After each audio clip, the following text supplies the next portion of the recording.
What is good, my dudes? Cascading here, and here we're going to be doing a review of Zombie Rush by Beacon Studio. Fight off wave after wave of zombies and unlock new weapons as you progress through levels, or play the zombie to finish off the remaining survivors. Aim for the head to make quick work of zombies. Basically what you're going to be looking at is you're going to be looking at a zombie game, more of an arcadey zombie game, I would say. And this game was created this year. It was created in July. So when you start on Zombie Rush, you'll pop into, I would say, a fairly impressive lobby. I definitely like this lobby. I think it looks very nice. But you'll also notice that you have many buttons over here. So first we're going to be talking about how many weapons in this game. There's a wide variety of weapons here. Everything from, like, an SMG, which is obviously a very much automatic weapon that just kind of sprays ammo everywhere. Bullets all over the place. Though it's not the most accurate thing in the world. As well as some staple weapons, such as a shotgun, which I really personally love the shotgun in this game. Though I wish the range could be a bit better, but I guess you can't have everything. There are also melee weapons in the game, but I don't see them as being very pointless. They're very pointless, honestly, because to actually do any damage, you're gonna have to take damage as well, and they're just simply not gonna be as good as a weapon as like a gun, because a gun doesn't have ammo in this game, so I don't see melee weapons as having any sort of purpose at all. There are also some more outlandish guns, such as a freeze ray, a shrink ray, or even a super freeze ray. Party rockers, a bunch of like kind of outlandish guns as well. Though they take a ridiculous amount of kills to get, so you probably won't be seeing this unless you're really serious in this game. Speaking of which, I love the progression in this game. The progression in this game boils down to just kills, just straight out kills. There's no like weird like XP things. I mean, I don't have a problem with that. I just like how simplistic this the progression system in this game is. It's all based around kills. And it's just really nice. It isn't until I realized that it doesn't matter if you're killing zombies or not. It's based on how many the whole server kills as a whole. See, this number will be going up. I'll keep this going, but number will be going up even though I'm not really doing anything at all. So it doesn't really matter if you're killing anything at all. You can just be walking around, and the number will still keep on going down. So it's kind of a lost point there. It basically means someone can just walk around in the corner and just avoid zombies completely. And the number's going to keep going up, so you don't have to actually do anything to contribute, and which I don't like at all, really, honestly. And the zombie AI is actually very much improved upon old games. They're much better. They're not like the straightforward, kind of brain-dead zombies that they were. If you get trapped in the corner, you're most likely going to die. There's not much you can really do about it. As you can see there, if there were more zombies, I would have died. They're actually very good AI, though. I wish there could be more, because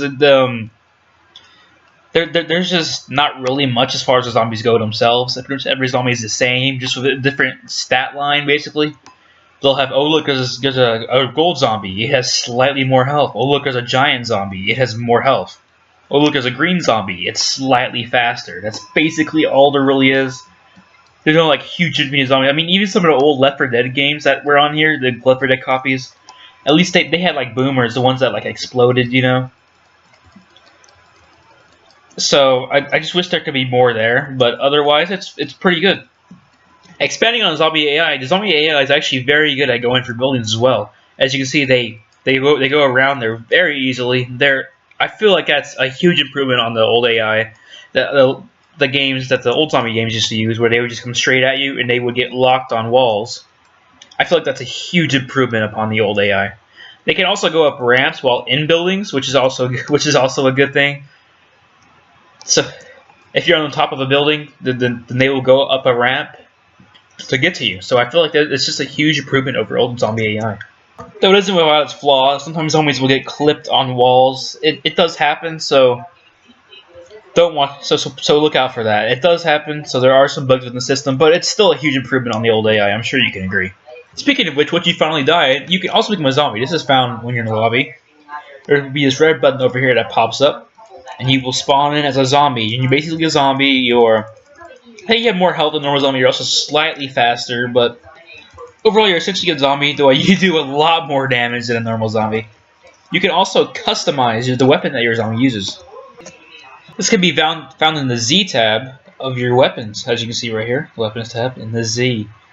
You unlock a bunch of different weapons. You get some really pretty ridiculous weapons that go down, but they're pretty generic for about the first time. Probably about the these are about the first line, probably about the only ones you're ever going to see unless you're really serious in the game. As well, remember there are also secondary weapons. These are the melee weapons here, so you can see them here.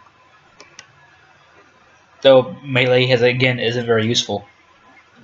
It also looks like you can only be a zombie, and once you die as a zombie, you can only be like once per wave. What it looks like, so also watch out for that. You're not gonna be able to just keep spawning a zombie over and over again. You'll have to actually watch out for actual enemy players, right?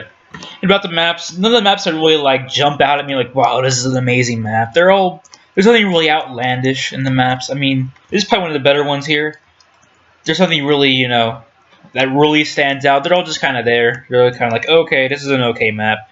There's nothing to really say bad about them. There's not like lazy design or anything like that. They're just okay. So missed opportunity there. This game also has a ton of player points. It spews them out. When I was doing this review, near the end, it looked like it ran out or something of that nature. I don't know if the Roblox player point still works under that condition kind of thing.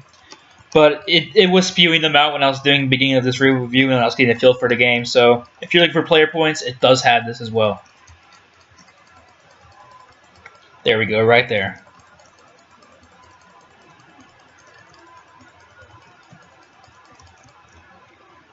As well in this game, there's an AFK mode over here. You press it, turns to yellow. It means you won't be able to go to the other games. It has a music button, which is kind of pointless. There's no music from what I can tell in this game. There's something like there's no like real music, which I don't know why there isn't. In lobby, I'm sure they can have some pretty cool music in the lobby. I don't know why they don't, but I guess it's just the choice that they made, or maybe they haven't gotten around to it. But this button's currently pretty pointless. So yeah. Overall, I would say this game is it's a pretty fun game to play. I had some fun playing it for a while, though there isn't much depth into this game, so it just kind of ran out after a while. But it's definitely a pretty fun arcade game that I think you should check out, and and I'm sure you could get some fun out of it too for a while, because it definitely does have some quality content here. Everything is really well polished. Everything is pretty nice. Everything from like the way the zombie animations work, though I don't like the player running animation. But other than that, I definitely like this game a lot, and I feel like it's the best zombie game out there at the moment. Overall, I feel like this game is going to have an 8. An 8 out of 10, I feel like, is what this game deserves. There are some missed opportunities in this game, but I feel like it does pretty much do everything it needs to. It's a pretty fun arcade game as well. I give it my personal approval by liking the game. I feel like you should go check out this game and play it and have some fun with it. Also, from now on, after I do the actual review, I'm going to have some gameplay afterward if you want to see some more or something like that. It won't have any sort of commentary at all, just the actual game noises, so here's that.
Northwestern brought up a problem plaguing game academia right now. All the ways we try to incentivize PhD students or professors looking to study games are completely wrong.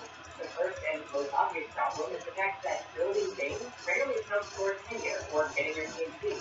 Most academic institutions are still mired in the old idea of publishing in journals or writing books as the path to advancement, rather than participating in the medium itself. And this is what leads to the sort of incredibly disconnected game studies programs we have today. And it's not that the precedent doesn't exist for a more active approach. In the art world, gallery shows and the like can count toward your academic standing. But game professors, by and large, still can't make games.